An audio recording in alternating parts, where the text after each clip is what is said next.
Just because I love you, it don't mean I trust you. Everybody not to be trusted. Everybody around me thugging. Everybody around me drugging. Everybody around me hustling. Everybody know not to bring no new rigging around me. They say I be bugging. Got racks in the go-yard luggage. Just because I love you, it don't mean I trust you. Everybody not to be trusted. What's up, everybody? Welcome to the show. I'm your host, Quentin Flores. This show is about being uncut. It's called Uncut with Q.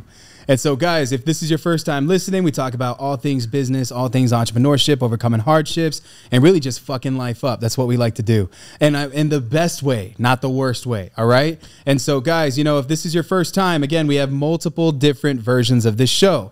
I have one where my guy Trey and I, we surf the web and we talk about things that are trending. We have another one with my friend Mitzi where we talk about some mindset shit, and it's always dope having Mitzi on the show.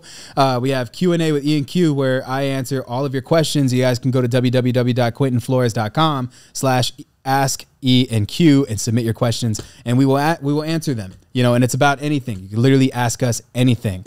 Aaron will pick the questions. We do them on the show, and then bada bing, bada boom. There's a whole bunch of other shows. So, guys, you know, this one is one of my favorite types of shows because I bring in a friend that's done some amazing stuff. Most of the people that we've brought onto the show, they all come from a very rough background to some certain extent.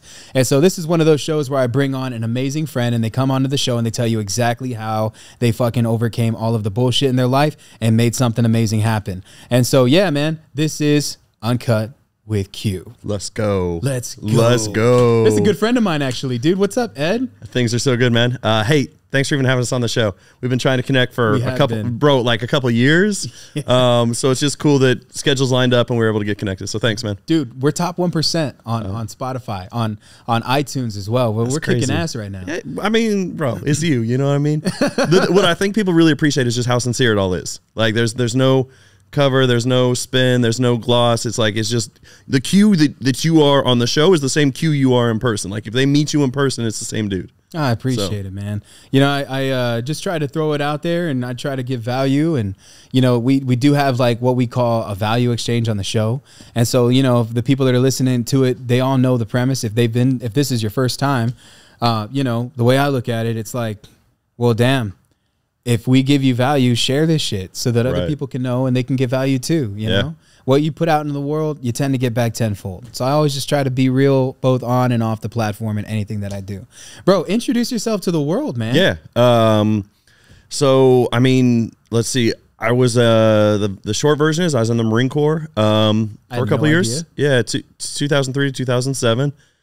Just like a lot of folks, while I was in the Marine Corps, picked up Rich Dad, Poor Dad. You know, like every person's story, picked up Rich Dad, Poor Dad. Started thinking about ways to create passive income, but the problem is when you're on active duty, there's not a whole lot of things you can do. I can't just go get a job at Burger King on the side. You know, like that's not really a thing. So I bought my first investment in 2005, and that kind of started us down the journey. Whoa, holy crap, dude. You just said 05. You know, I was 15 years old. Yeah, bro. Yeah. We've been in it for a little while. But I think the real change, so like 2005 goes like, you know, that's way back, whatever. But really 2013 is the year where it changed. And that's the year I learned about private money. That's the years that I learned about creative financing. And once you learn those tools, then all the conversations about being bankable and needing capital kind of go out the window.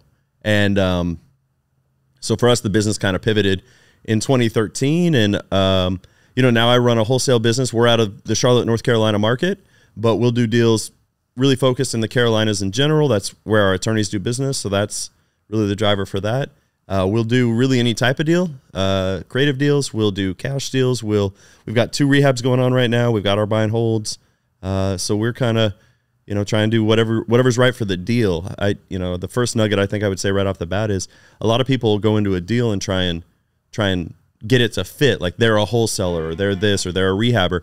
And really the deal should tell you it's the best exit strategy. So we just try and look at whatever the deal is and just treat it for what the highest and best use of that deal is. So, dude, first and foremost, bro, thank you for your service, man. Thanks, man. My grandfather was a Marine, and he fought in the Vietnam War. That was real stuff. He's a real veteran, bro. Like this dude, there's a statue of him here in San Antonio. His name's Antonio Bustamante Sr. He's a phenomenal man, dude. That's, you know, he's also super spiritual, very Native American oriented. And He was one of the last platoons back, bro. Like my grandpa told me that he saw so many things, dude. He don't even really talk to me about it. But, you know, it's always awesome having soldiers on the podcast. Well, there's a nonprofit right next to us, bro. There's like legit. So this is, I run the 6th floor with this nonprofit company that's over here in the corner. They are getting this little office right behind us, and we're turning it into a wellness center. At first, I was going to get it for my energy business, but they told me I want to go half on it and create a wellness center. So the 6th floor is going to be a wellness center, production company, charity for veterans, and a real estate operation all in one floor. That's you know, up. Pretty soon we're going to buy a whole freaking warehouse building. But they, you know, a lot of veterans, bro, they're promised a lot of things. Yep. And then you get out of the military, you go to those places, and you realize that you are one of millions upon millions of people that were promised the same thing. And then they put you in queue. Yeah. You get like, you have to wait 5 years to get help for PTSD. By then, and this is a real statistic, we're talking about this, most of them kill themselves, bro. Yeah. And this is a real fucking thing. Yeah. And so, you know, over here, they run a full-blown nonprofit where this ex-veteran gets all of these psychologists, all of these people that specify in specifically mental health and personal development to get these vets the help that they needed. And bro, they're lobbying right now in Congress here in San Antonio, and they're doing a lot of amazing things. But yeah, I just met them. They're going to be on my podcast after you. They're like, this will be the next episode. Man. But yeah, you know, it's super cool to know that, because a lot of people don't realize the benefits of going into entrepreneurship with those principles that you develop in the military, right?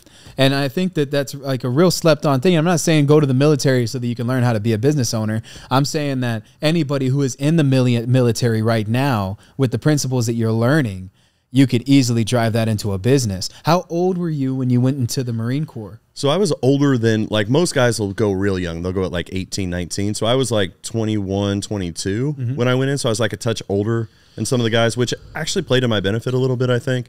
You know, you take it a little more seriously. You're there for a reason. You're not just there by default at that point. Do you mind if I ask why you decided to join? Yeah. So I didn't grow up in a military family at all. Like, I say this all the time, but my mindset when I was in high school was I'd see the recruiters walking around, and I literally thought to myself, like, who's that stupid that going in the military is their only option? That's what I grew up thinking. I didn't grow up around any of that.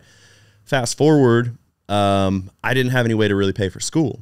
And I was like working this job, and my boss told me, Ed, you're perfect for this role, but if you don't have an education, like, I can't promote you that. And like, then the light bulb went off, like, all right, if I'm going to stay in this corporate world, then I need the degree. So I went to the Marine Corps to get my education, and thankfully, actually, serving in the military, they paid for all of my undergraduate degree, and then they actually paid after I got out for a master's degree, which I'm super thankful for, right?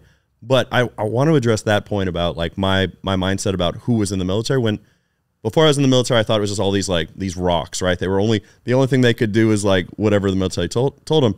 My experience in the military was really different.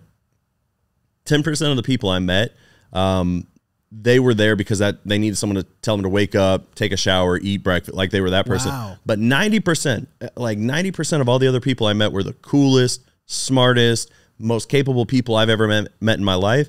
And I mean, they could have done anything they wanted to do, but they were there by choice. And those were some of my best friends, and just really, really cool people, man. Really, That's really neat. Beautiful, man. What did you end up getting your master's degree in?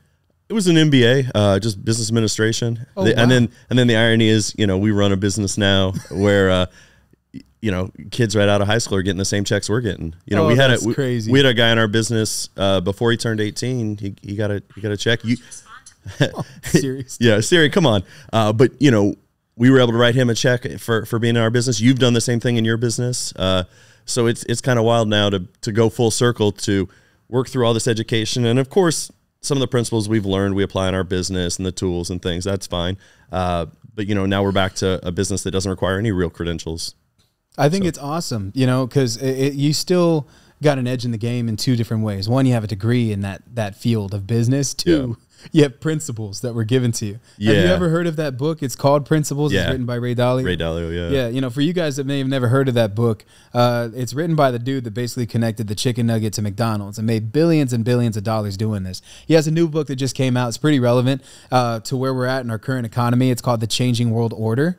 I was just talking about this with my homies at lunch a second ago. So you guys make sure y'all pick up 2 of those because those are definitely phenomenal books. Reason why I'm talking about this is because, you know, a lot of people right now, specifically in today's age, like today day and age, you know, you have a lot of people that are popping up with, well, I say within the last 3 years, more real estate businesses have been created than I've ever seen in my entire life. And it only takes one person creating an LLC to say that they're going to do wholesaling and begin one marketing campaign to be my competitor. Now, I'm not saying that they're competition. I'm simply stating that over the last couple of years, we've literally seen so many people jump onto this business opportunity, which in my opinion has created a massive influx of cold callers, SMSers. Now all of these things are getting regulated by the US, you know, but a lot of these guys that were doing very well, selling to the hedge funds in like all of 2019, 2020, and even at the beginning of 2021, when we were still in like a very weird economy because it's post-COVID, a lot of them are going out of business right now, dude. Right. And it's like, you know, most of them is because that's all they did was wholesaling. That's you right. said that you specify in something more than wholesaling. What else do you do for your real estate business? Yeah, I think the actual magic sauce in our business is our private money relationships, because that opens the door for everything else we want to do. So if we're going to take down a property, maybe the best use of that property is something short-term or long-term. We just have to make sure that we have the private money relationships that are going to be able to look at that and say like, okay, I'll fund that. Where if all you have is the ability to go to a bank and they're either going to coin flip yes or no, you know, they're not going to be able to make a decision and bet on you. You know, like we have people who are going to bet on us, who are going to say, okay, Ed Peugh and the CLT Buyers team, they understand this business. They understand how to get highest and best value. We'll bet on them. You know, I can't walk into Wells Fargo and be like, yeah, but I'm Ed Peugh.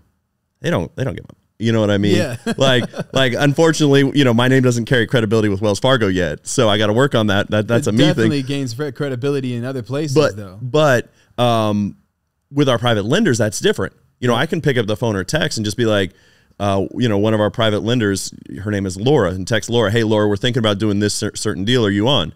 And you know, in a lot of cases, she's going to understand that what we're doing is probably a good move. And so what we specialize in is really just those private money relationships, which then allow us to do flips, allow us to do the short-term stuff, you know, the creative stuff. We're selling, so we're buying properties and then selling notes on those and taking seller finance deals. So just the whole, kind of the whole package, man, and having a lot of fun with it. It's awesome, dude. And I know we met a long time ago at a mastermind event. What the hell was it called?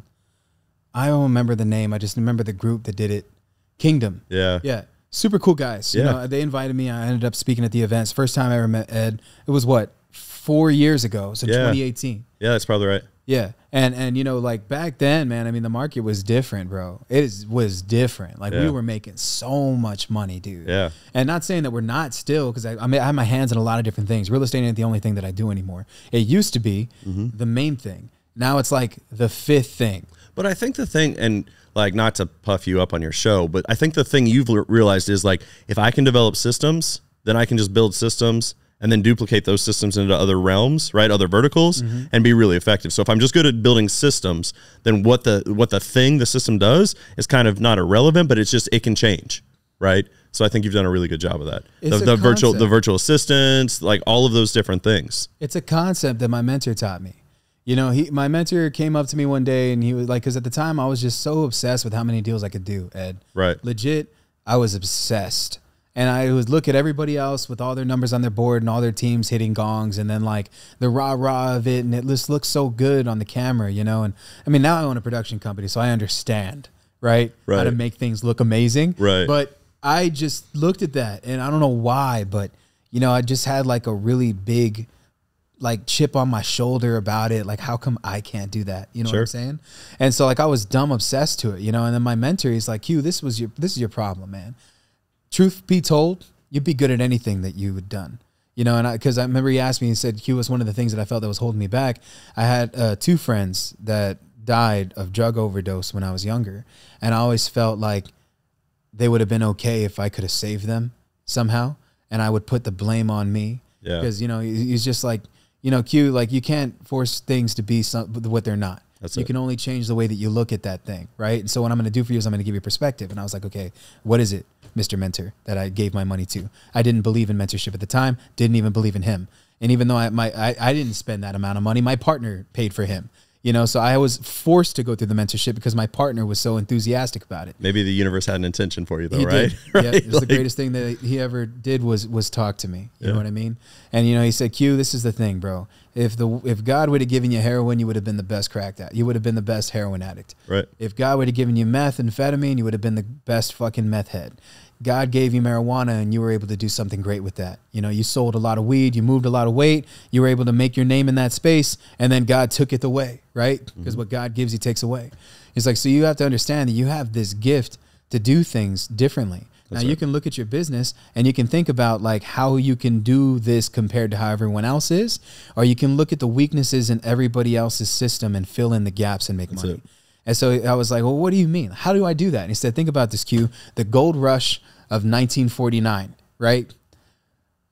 1849 was one of those. It's like 1849 or 1949. It's one of those, right? There's a bunch of gold and a whole bunch of people just went over there, started digging for gold. He said, who made the most money in that?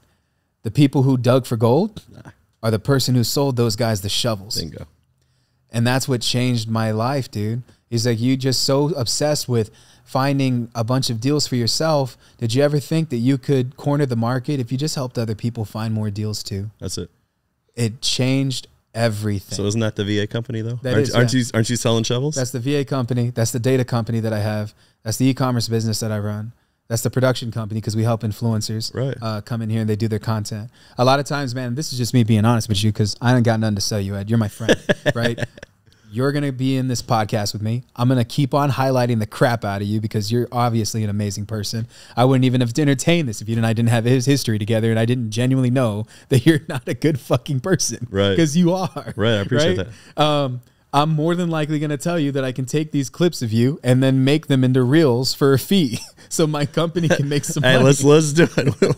We'll do it, bro. We'll talk about it later. We'll talk about it. But, you know, that was something that I realized that, you know, was holding me back. What are you guys seeing right now in this current economy, in your business from your perspective up there in what? What's Charlotte? Yeah, Charlotte, North Carolina. You know, the thing that's interesting is you talked earlier about there just being like a lot of people in this space over the last couple of years. You know, you're someone who's welcomed people into the space. We've welcomed, every person who comes in this space, we welcome. Just as an example, I definitely want to answer your question, but as an example, in our local market, every Thursday we run something called office hours, 1 to 5 p.m. People come into our office, brand new investors, never done a deal. Some of our friends come stop by. They've done a bunch of deals, but for like 4 hours, my team just sits there, holds shop, Q&A, show the HUD, show the contract, everything. We give it all away. And the reason, first, some of the people who show up are actually going to get off their ass and do something. And those are people who we want to be our friends. We want to do deals with them, all that. The other 90-something% of the people who show up are never going to do anything. So even if I gave them all of it, there's no risk to me because they're not going to do anything with it, right? So like that whole idea of collaboration over competition is big for us. So in our market, that's how we move. So the only thing I've really seen that's really changed is as we see some of those people who have been in the market for some period of time, now those individuals are kind of pulling back or slowing down. And for teams like ours that are really doing the business effectively, you know, we have full follow-up systems. We have our teams. We're doing our things. I think in a certain way, we're actually getting a little more reach in the market because a lot of that noise that we've sometimes had to I don't use this word often, but compete in that context. Like, you know, my offer is going against someone else's offer. There's less of that noise for us to get through. And if we'll be consistent, we're going to do just fine.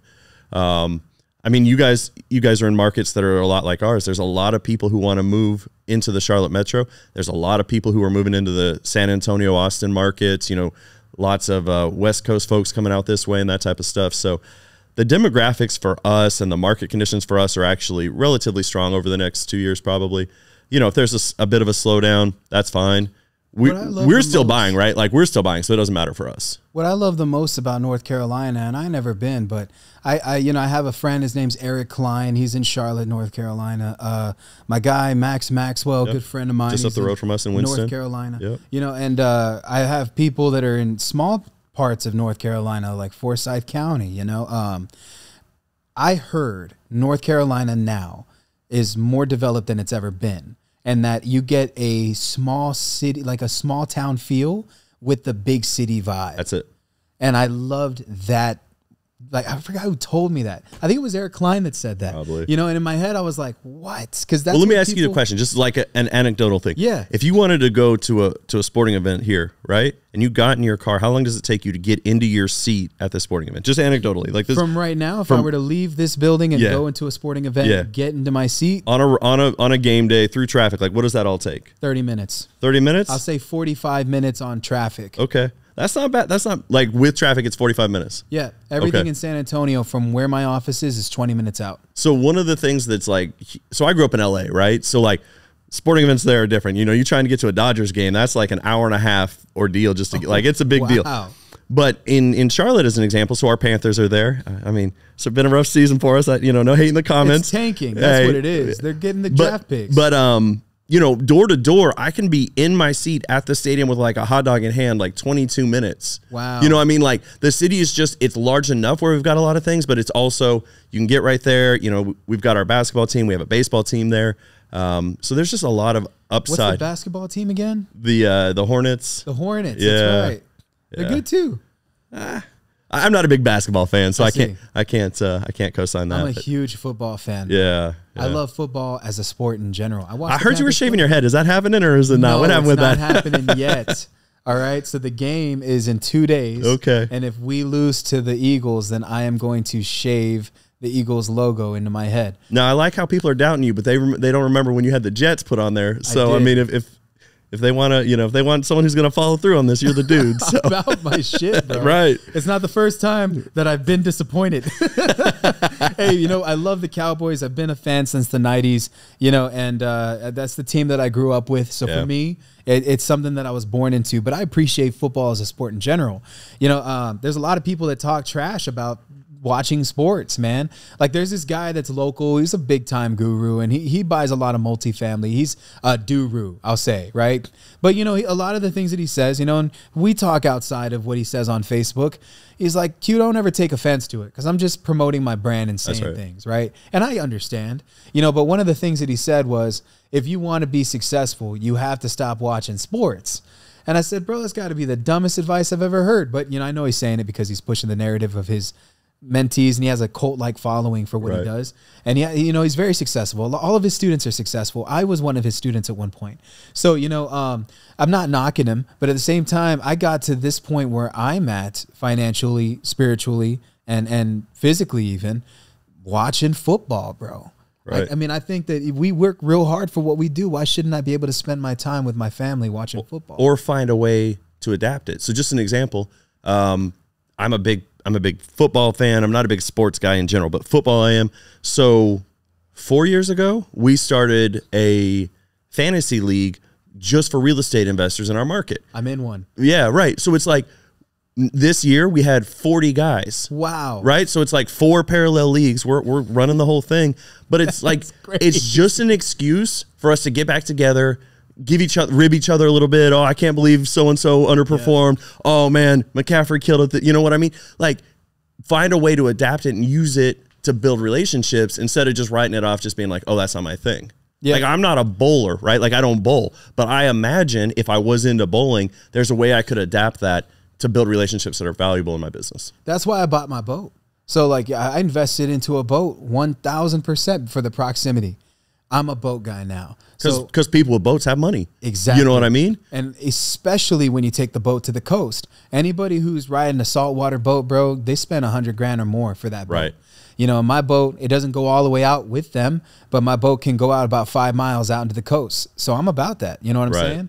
And while I'm there, I get to meet people that are doing amazing things in their lives, bro. They really just fish as a hobby. That's it. Golfing is the same way. Country clubs are the same way. Going to freaking cigar lounges, same way. Rich people have hobbies. That's it. Guns, gun ranges, phenomenal way. Well, not so much anymore, but you go to a range where they're shooting higher tier rifles. And you got guys that are there's like exclusive shooting ranges too. Yep. So it's like, yeah, okay, like maybe if I go down to like whatever the corner shooting range is, that might not be the spot, but I can probably look in my town and find out what's the premium shooting spot, right? What's the place to go? and go and connect with those people. I think it's just about like to kind of like bring it back to where you started was like no one thing is necessarily a distraction. It's how you treat that one thing, right? Like if I'm just, getting drunk every Sunday while watching football, that may not be the highest and best use. But if I'm going to watch the game with some colleagues, a potential private money lender, my attorney, which are all things I've done, that's probably a pretty good use of my time. Oh yeah. I played Destiny 2 with my attorney. We also play Call of Duty together. Right? And he's older, and he talks just like this, man. If you ever listen to my attorney, he's always calling me his client. That's what he sounds like, word for word. And I love my attorney to death, dude. He's helped me out so much. He's helped me get properties that I thought I'd never be able to buy, and just been a good friend. You know what I'm saying? And you do build those relationships. That's how you get the private money, really. Now I want to ask you that, because you said that one of the things that is really helping you out in your business is your ability to maintain relationships with lenders. Where are you finding these guys in your market? Yeah. It's the thing that feels like really foreign. No one ever believes you before you start. It's everywhere. I'm here in San Antonio. We flew in last night. I've ridden in 4 Ubers over the last day, like to the airport in Charlotte and then here. Every one of those Uber drivers, guess what I talk about? Business. Oh, I happen to be in real estate. Hey, you wouldn't happen to have any interest? By the way, one of the guys happened to know you, as a matter of fact. He's shout out to Elliot. He hasn't gotten his first deal done, but he's pushing everything he can to get a good deal done. You're telling me the Uber driver that got you around San Antonio knew who I was? Knew you from the jump. Wow. Because he tried to play it cool. Just complete aside, but he tried to play it cool at first. He's like, "Oh, I'm in real estate." And I was like, "Oh, bet. All right, word. I run a wholesale business." He's like, "Oh, that's exactly what I do." And then he's talking about your boys over at HSBC or HPHS. Yeah. And then he mentioned you by name as well. But so every person is a potential relationship, and if you can find ways to talk about their needs, then you can always introduce a value that you may be able to bring to them. With private money specifically, my business needs private money, but I don't need private money from this specific individual. And so I just set out to talk to them about, hey, what are you trying to do? Are you concerned about your returns in the market? Have you been interested in real estate? Could we grab lunch? And we've done really well in maintaining that. One piece of advice I'd give to your listeners is, in our CRM, just in the same way we have buyers listed, just in the same way we have sellers listed, we've got lenders listed as well. And it's important that we follow up with those people on a specific kind of cadence and make sure we're touching base with them. How much capital do you have? What are you trying to deploy next year? And checking in with them in the same way you screen a buyer, like, hey, what's your buying criteria? Right? And I think that's the thing that's been pretty effective for us. I love it, dude. I love it. A lot of people they really don't understand the value of going out and meeting people physically. Yeah. And I truthfully believe that software has made wholesalers in 2022 lazy, bro. Agree. Everybody's sending out text messages. Everybody's doing cold calling. Everybody's dropping ringless voice messages or mailing. Yep. I get letters all the time because, some of my properties, bro, this is real. Texas is crazy. All right. Is what I'm going to say. You can buy a house on abstract of title. An abstract of title is when you're purchasing a property and then there is a abstract in it. The abstract specifically clarifies the main thing that won't allow for a title company to give you insurance on the property. It doesn't mean that you don't own the property. It just means that you hold title and there's an abstract, and then you must clear the abstract to be able to get title insurance. So that's one of the things that you can do here in Texas. So, as far as like closing deals at a title company or a closing attorney or whatever you're watching this from, one of the things that we pride ourselves in is our ability to take down creative deals. So we had this lady, she was behind $30,000 in taxes. She wanted to walk away with $5K. It's a crap house on the west side, and she just wants to be out of it. And she was going to move to Mexico. She didn't care about the house. Either the city was going to take it or she was going to walk away with something. And it's a little 800 square foot property, bro. It doesn't mean anything. What's something like that worth? Like in that market? In Texas, 80K, 90K tops, right? But this one needed some work. And so, she wanted $5K and she was going to walk away. And then she wanted somebody to pay all the taxes. So I told her, look, I'll buy it subject to your existing tax debt. And then I'll go down to the office and I'll negotiate a tax payment plan. And so currently my payment plan with the tax office is $1,200 a month. And that's for the next 3 years. I'm supposed to clear that debt off within that time frame. I put a tenant in there, $1,250. So I'm making $50 in passive income every single month. I didn't have to renovate it either. I could have done so many different things, but it was in livable condition. So the tenant that's there, they're super happy with their property. I guess the reason why I'm talking about this is because you got to get creative right now. Otherwise, I mean, if you're just stuck wholesaling, you're going to lose on so many deals because you're not thinking outside of the box. Especially the guys and gals out there who like made a living over the last 2 or 3 years just selling to hedge funds. Like you had one buyer who was buying like a very specific category of thing, and now that's gone, and you haven't developed relationships with other buyers.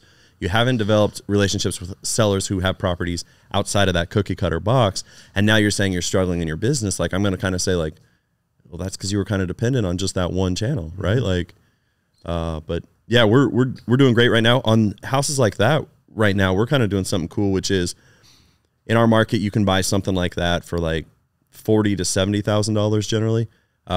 So we're taking those down and then selling those, especially the ones that are in rough shape in parts of town, you know, that we don't necessarily want to hold long term ourselves. So we'll take them down and then we'll sell them seller finance. Let whoever the tenant buyer is come in, make the necessary repairs, and then we'll just make a small amount of cash flow each month. You know, let their down payment get us mostly cashed out of the deal. And that's been kind of fun. We've been doing those we've done a good handful of those this year. So my friends at HPHS, you know, they do that as that's like their full business model, you know. Yeah. But definitely, you know, my buddy Charles said this when I was at this event that he threw. We called it Wholesaling Live. The Wholesaling Live event was badass. Just to give some love to my guys with Mike and Charles with home buying, home selling. They're fucking amazing guys. They threw a huge event on that event. Not only were you able to go and attend it, you were also able to go and be involved. Like the speakers were closing deals with you, you know? Yeah. And I thought that that was pretty freaking cool, man. Main reason why I want to bring that up is because Wholesaling Live 2.0 is coming out soon. And that's going to happen sometime mid next year. You guys make sure that y'all tune in the podcast. You know I'm going to speak at it. You know I'm going to be there. And you guys definitely should go, especially if you're trying to get into the space, right? But they have a portfolio of over 300 plus properties that are paying them out in passive income, all bought using creative finance.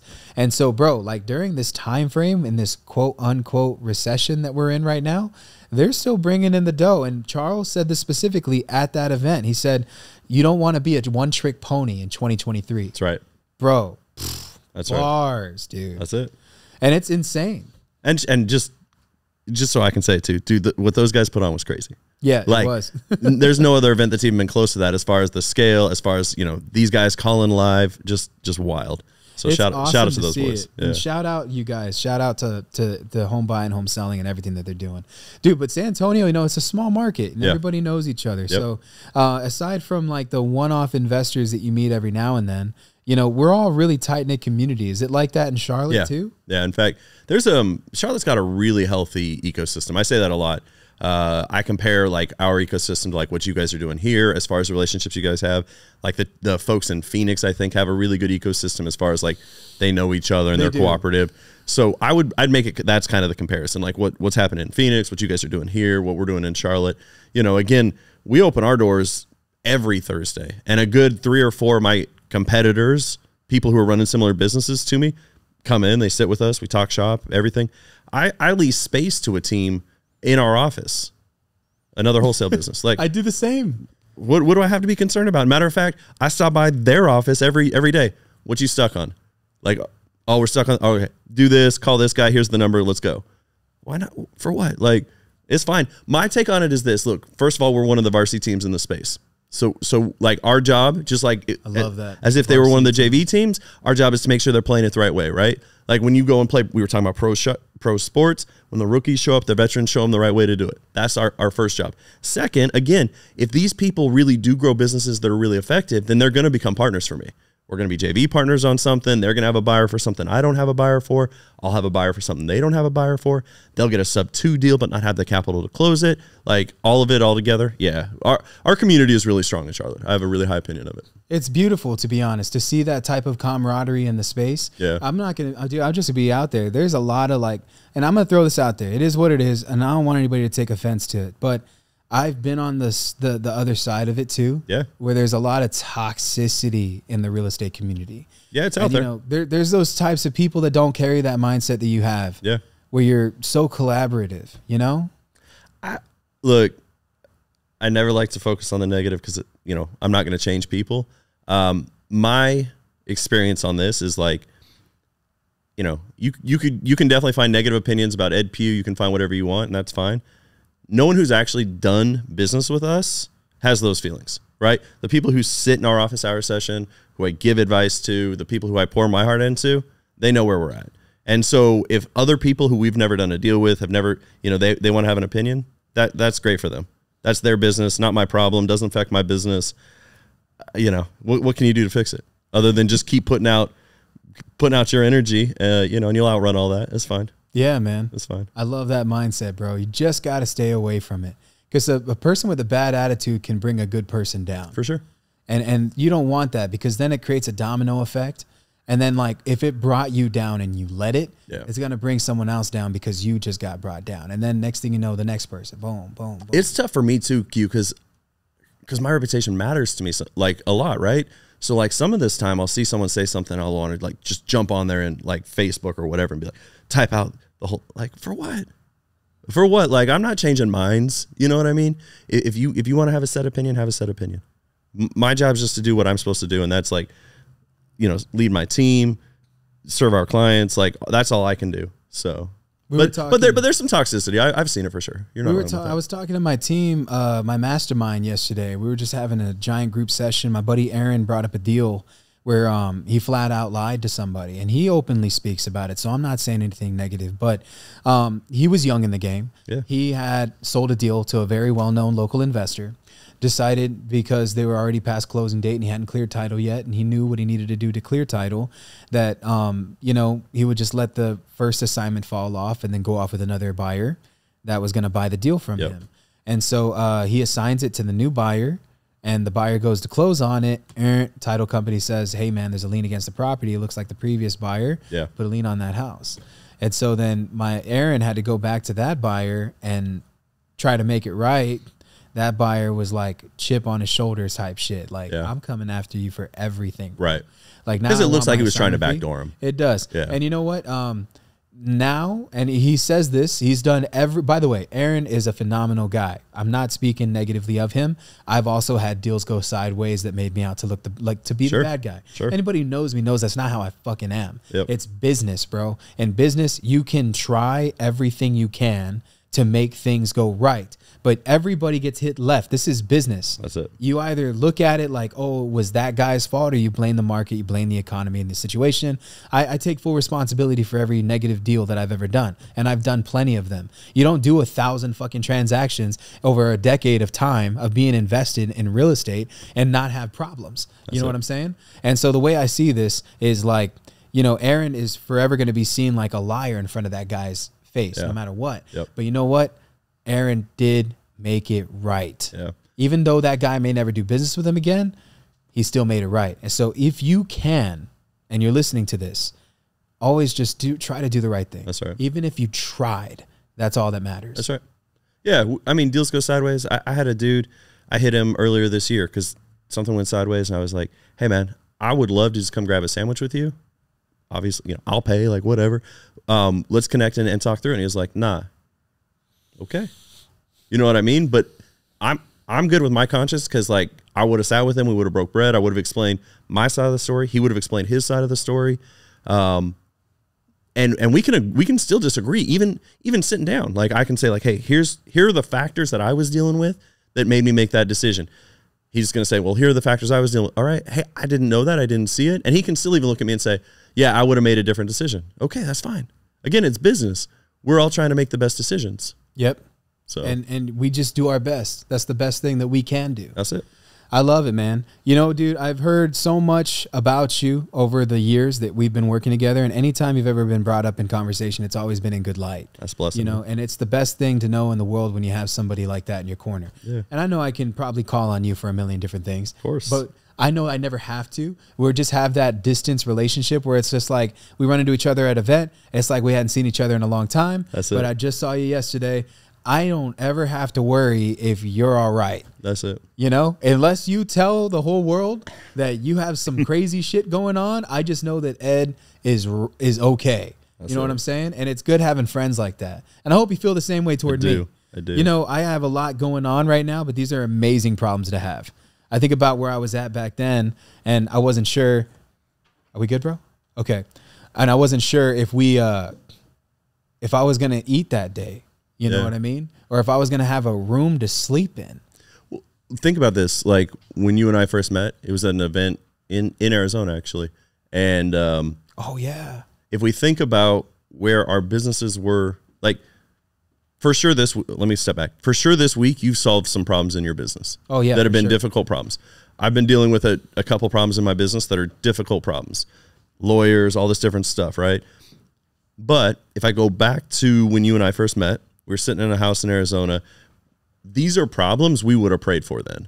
And so you don't get to look up and be like, oh, poor me, life is rough. You get to be like, these are the problems I was hoping for then. And as a matter of fact, a couple of years from now, I hope the problems are even more difficult. But I mean, I think the thing that I think about is when we go back to 2018 and we look at who we were then and what our businesses were, if we were to fast forward to now, these are the problems we would have hoped to have been solving.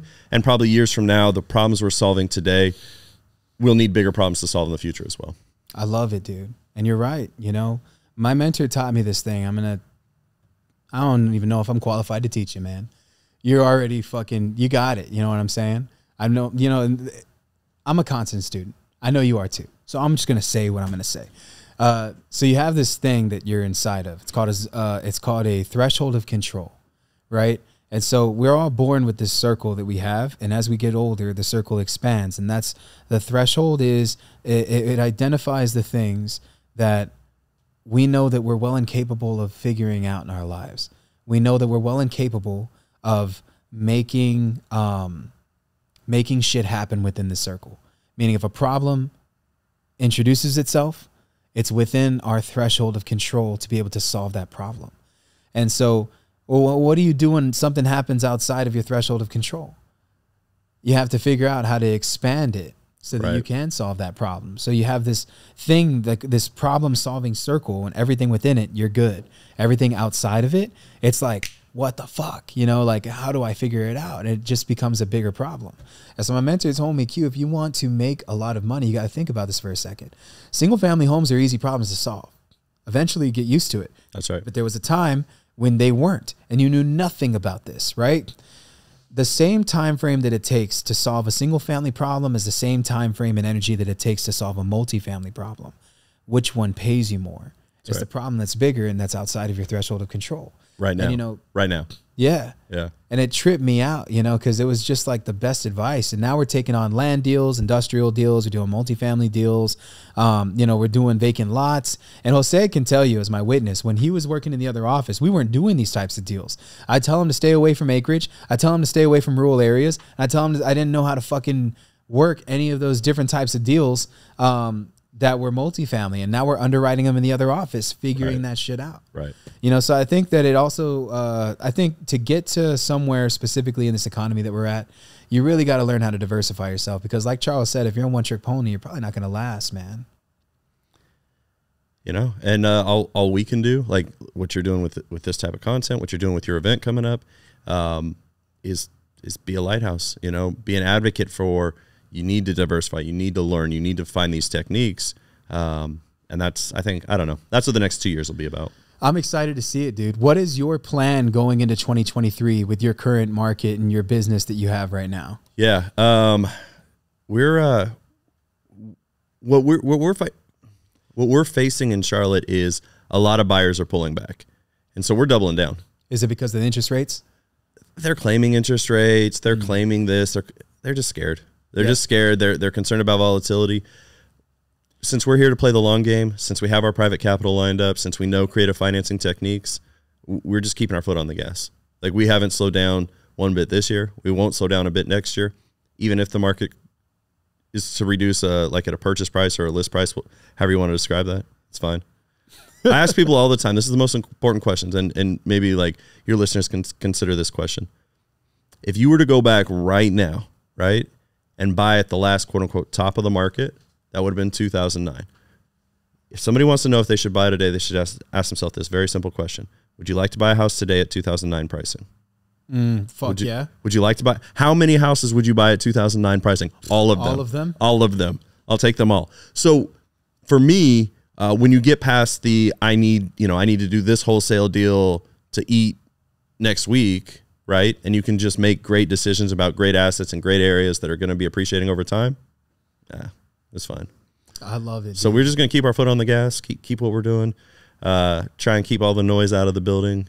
You know, sometimes I know you guys have things like that are like little pressure breaks or whatever. Like, you know, when it gets a little stressful in the office, we have a one wheel at our office, and we'll get on it and ride a lap around the building, and then we'll sit back down and get back to work. But you know, that's how you do it, man. That's how you do it. I built a whole gym in my office for that reason. Yeah, dude. Honestly, this has been such a like laid back but very informational podcast. Like seriously, I appreciate you.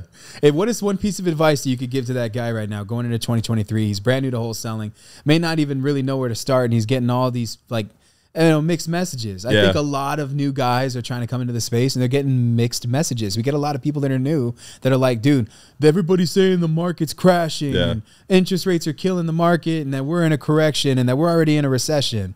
What do you say to that guy that's scared about what everybody's talking about? Yeah, I think your question's two parts. So the first is there are markets that are being affected. Like, I don't want to be dismissive of that. I've got some really great friends in like the Bay Area, San Francisco Bay Area. They're struggling right now, right? Like, there are some markets that are really struggling and probably do require a little bit more hesitation than like what I'm describing. But outside of that specifically, like those very special markets, and you kind of alluded to this earlier, I think there's a lot of people who are relying on systems and tools to do their work. So texting platforms and CRMs and all that. I still believe today, if I wanted a deal in the next 10 days, I would find however my county publishes the foreclosure notices, and I would go physically knock on doors, because there's folks who can never do that. At the scale of your business, you generally can't do that. At the scale of my business, I generally can't do that. And so while I have a benefit of all of the different tools and systems, a lot of times that startup has a little bit of a benefit of time and attention that he can give to specific deals. So if I wanted a deal in the next 10 days, I'd get a list of the foreclosures in my surrounding counties, and I would go physically knock on every one of those doors. The script when I show up on that door is as simple as this. Hey, my name's Ed. I happen to see this property was on some filings at the courthouse, and I was just stopping by today to see if there's anything that I could do to help. That's the whole script. That's the whole script. Well, Ed, what if they don't want to talk? Well, then move on to the next. But there are people, right, just in the same way that person is praying that they're going to find someone to help, there are people behind locked doors right now who are praying for that person to show up on their doorstep. I love it, bro. And I believe that deeply. Like, you know, so I'm the same, dude. The guy who needed to sell their property before the market is the same guy after, bro. That's it. Divorces are still happening. Death is still happening. People are needing to relocate. All of the same indicators and same needs are still there. And in fact, the last 2 years, if we're really being honest, we've been spoiled. You know, we've really been. Look, I sold a house. It didn't even have a shower surround in it. It literally just had the cement board up, and we put it on MLS and sold it on MLS. Like, come on. That's not a regular market, right? It's not. It's in a certain way, like that behavior and the fact we even got paid is almost being disrespectful to the market. Like, the market rewarded us for something it shouldn't have rewarded us for. But we capitalize. Right? Oh, of course. Like, I'm not saying, look, we cashed the check. We took the wires. Like, that's fine. But if you think that that's how it should be, you're being disrespectful to the game. You know, like you need to have more respect for your craft. You know, we sold it that way because it was the right trade-off for us. Like, why are we going to put time and energy into something the market will reward us for? But that's unusual. Crazy, man. What a crazy fucking podcast, dude. I love these episodes because I learned so much.